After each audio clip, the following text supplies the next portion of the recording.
sedang kami lakukan bersama dengan Pan RB gitu. Jadi harapannya ke depannya guru-guru mutasinya diminimalisir, guru-guru yang lulus passing grade mendapat prioritas, mereka nggak ketinggalan padahal mereka sudah passing grade, dan isu dengan formasi di daerah itu bisa didukung dari pusat pemilihan atau penentuan formasinya.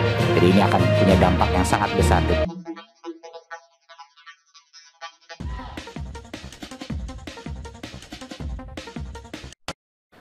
Peraturan DPR RI sudah memenuhi quorum. Dengan mengucap Bismillahirrahmanirrahim, perkenankan kami membuka rapat kerja ini dan rapat dinyatakan terbuka untuk umum.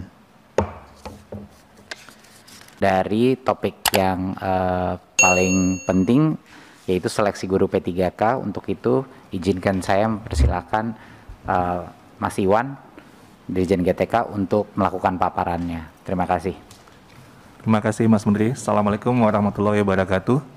Selamat siang, salam sejahtera semuanya, pimpinan dan anggota Komisi 10 yang saya muliakan. Izinkan saya untuk mempresentasikan terkait dengan perkembangan terkini seleksi ASN P3K.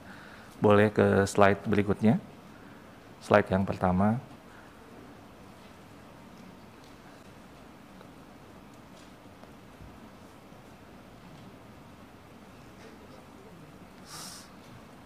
Masih belum, oke. Langsung saja yang pertama. Oke. Pimpinan dan anggota Komisi 10 yang saya hormati, di sini kita bisa melihat bahwa di halaman ini adalah ringkasan dari hasil seleksi ASN P3K tahap 1 dan tahap 2 di tahun 2021, di mana sebanyak 293.860 guru telah lulus seleksi, dan ini artinya mengisi 58% dari formasi ASN P3K yang diajukan di tahun 2021 oleh pemerintah daerah. Total formasi yang disediakan 1 juta lebih, tapi yang diajukan oleh daerah 506.000 sekian, dan 293.000 ini, itu yang kotak yang warna hijau, itu adalah 58%, sedangkan masih ada tersisa 212.392 formasi yang masih kosong, di mana 117.000 formasi itu yang sama sekali belum ada pelamarnya. Jadi ini kira-kira gambaran umum dari hasil seleksi ASN P3K tahap 1 dan tahap 2 di tahun lalu. Nah, yang juga penting angka di sini adalah kotak yang berwarna kuning, di mana ada 193.954 guru yang telah lulus passing grade, namun belum mendapat formasi. Ini menjadi catatan yang sangat penting buat kita untuk kita perjuangkan supaya mereka mendapat formasi tanpa harus melalui tes lagi. Lanjut ke slide berikutnya.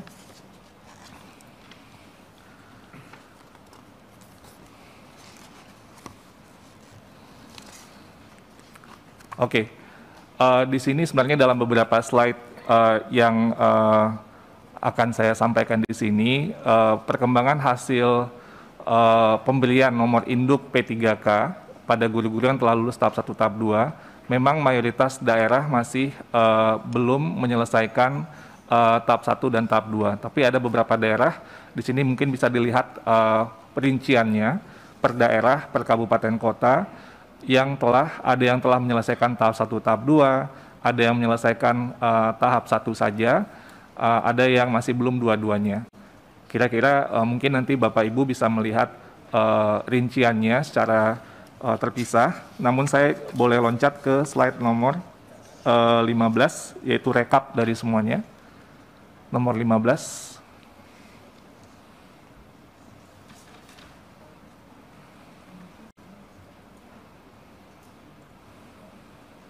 Terus 10, 15. Sebelumnya, yang di atasnya.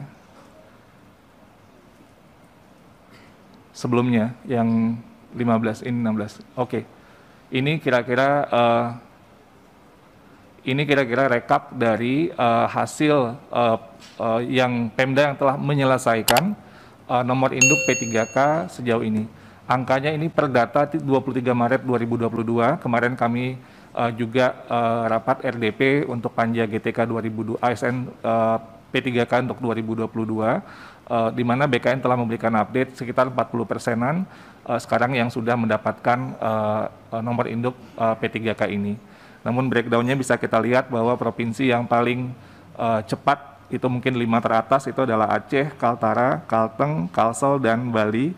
Sementara yang di bawah masih ada banyak mungkin di Sumsel, Sulsel, NTT, Papua, dan Papua Barat yang masih dalam proses untuk menyelesaikan nomor induk P3K ini. Boleh lanjut? Untuk pengajuan formasi tahun 2022, perkembangan pada saat ini sesuai dengan data dari PAN-RB, sekitar 17,3% formasi yang telah diajukan oleh pemerintah daerah atau sebesar 131.239 dari total kebutuhan 2022 sebesar 758.018 formasi. Formasi 758.000 sekian itu kita hitung sudah termasuk guru agama, guru seni budaya termasuk muatan lokal, bahasa daerah dan kesenian, guru PJOK, dan guru kelas TK, di mana masih jumlah yang diajukan masih lebih kecil daripada total perhitungan kebutuhan atau formasi yang disediakan oleh pemerintah pusat. Secara umum kita juga bisa melihat bahwa ada 191 Pemda yang masih belum mengusulkan formasi sama sekali untuk tahun 2022.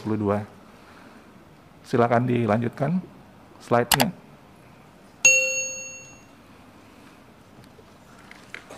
Ini daftar Pemdanya yang mungkin nanti bisa didalami atau dicermati. Kita lanjut saja ke slide nomor 21.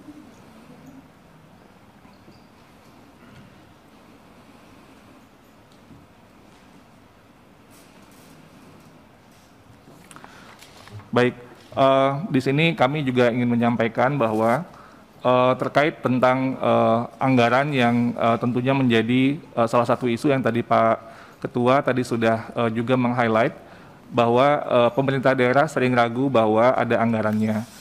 Di sini kita menyampaikan bahwa surat edaran dari Dirjen Perimbangan Keuangan nomor S98/PK/2021 tanggal 25 Juni telah memberikan rincian tentang perhitungan gaji dan perhitungan formasi untuk masing-masing pemerintah daerah, provinsi, kabupaten, kota, beserta alokasi yang ditransfer ke daerah. Ini dikirimkan kepada seluruh gubernur, bupati, dan wali kota. Di dalam surat ini juga disampaikan bahwa pemerintah daerah diminta untuk segera melaksanakan pengangkatan P3K sesuai dengan formasi yang ditetapkan oleh Kemenpan-RB, serta merealisasikan pembayaran gaji dan tunjangan P3K sesuai ketentuan yang berlaku. Dan juga disampaikan bahwa alokasi P3K sebagaimana tercantum pada lampiran yang rinciannya ada contohnya yang di atas, penentuan penggunaannya ditentukan secara spesifik atau bersifat earmark dan tidak dapat digunakan untuk belanja lain. Untuk tahun 2022, Kementerian Keuangan melalui surat edaran Dirjen Perimbangan Keuangan nomor S204/PK/2021 pada tanggal 13 Desember juga telah memberitahukan kepada seluruh gubernur, bupati, dan wali kota tentang perhitungan anggaran P3K guru dalam dana alokasi umum tahun 2022. Di mana yang juga salah satu highlight dalam surat edaran ini adalah perhitungan yang dilakukan itu sebesar 14 bulan gaji termasuk tunjangan hari raya dan gaji ke-13. Untuk yang telah lulus di tahun 2021. Sementara untuk tahun 2022 diperhitungkan sebesar 3 bulan gaji dengan asumsi guru yang ikut seleksi akan melalui proses dan selesai pemberkasannya dan bisa diangkat per Oktober tahun ini. Juga ditegaskan bahwa alokasi dana yang telah diperhitungkan dalam DAU 2021 dan DAU 2022 untuk P3K guru merupakan dana yang penggunaannya adalah secara spesifik atau bersifat earmark, tidak dapat digunakan untuk belanja lain. Terkait tadi pertanyaan Pak Ketua, DAK Fisik dan DAU, pada kemarin Kemenkeu sudah menjelaskan juga bahwa kalau DAK fisik itu penggunanya lebih spesifik, sementara untuk belanja rutin seperti belanja pegawai itu mekanismenya memang harus dengan DAU. Itu jawaban dari Kemenq terkait pertanyaan Pak Ketua kemarin.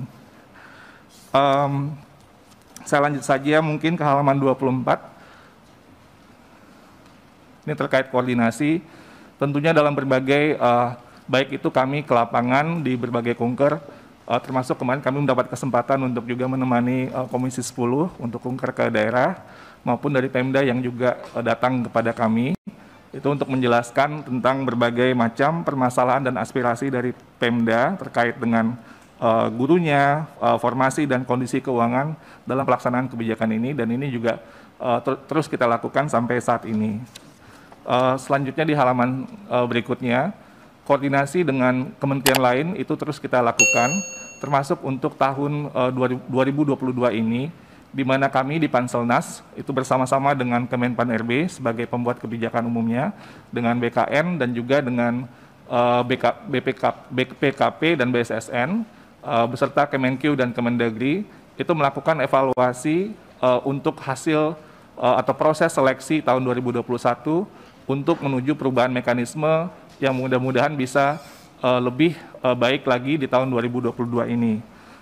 Kira-kira ringkasan dari arah perubahan itu bisa kami jelaskan di slide berikutnya, yaitu rekrutmen guru P3K tahun 2022 di slide berikutnya akan mengutamakan guru yang telah lulus passing grade di tahun 2021.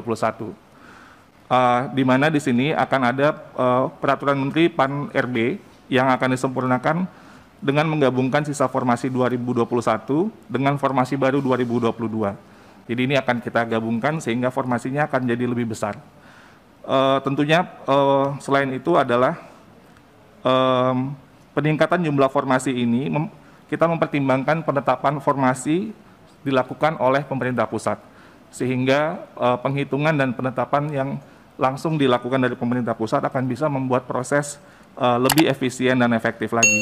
Kira-kira total yang formasi yang tersedia sebesar 970.410 formasi. Dan juga yang menjadi catatan adalah untuk mencegah terjadinya pergeseran guru-guru di sekolah induk, dan spiritnya adalah untuk mempercepat penuntasan pemenuhan 1 juta guru P3K. Saya rasa demikian yang bisa saya berikan untuk progres ASN P3K. Saya kembalikan lagi kepada Mas Menteri. Assalamualaikum warahmatullahi wabarakatuh. Terima kasih Mas Iwan. Jadi mungkin untuk menekankan saja perubahan terpenting yang sedang diperjuangkan dan insya Allah akan terjadi adalah satu, untuk memprioritaskan semua yang lulus passing grade dulu dalam posisi mereka masing-masing, meminimalisir perpindahan antara sekolah, dan yang kedua adalah untuk bisa pemerintah pusat bisa mengajukan formasi yang akan menghilangkan semua permasalahan yang ada dihadapi sekarang ya. Tapi secara regulasi tadi peraturan sudah dengan pagu di setiap DAU harusnya sudah jelas, tetapi kami mengantisipasi agar tidak kita mengalami isu-isu seperti ini lagi, kita sederhanakan saja prosesnya, dan ini yang sedang kami lakukan bersama dengan Pan RB gitu. Jadi harapannya ke depannya guru-guru mutasinya diminimalisir, guru-guru yang lulus passing grade mendapat prioritas, mereka nggak ketinggalan padahal mereka sudah passing grade, dan isu dengan formasi di daerah itu bisa didukung dari pusat pemilihan atau penentuan formasinya. Jadi ini akan punya dampak yang sangat besar. Jadi mohon doa restu nih dari Komisi 10 bahwa ini bisa terjadi dan sukses, sehingga ini akan kedepannya menyelesaikan target kita dengan cara yang jauh lebih cepat.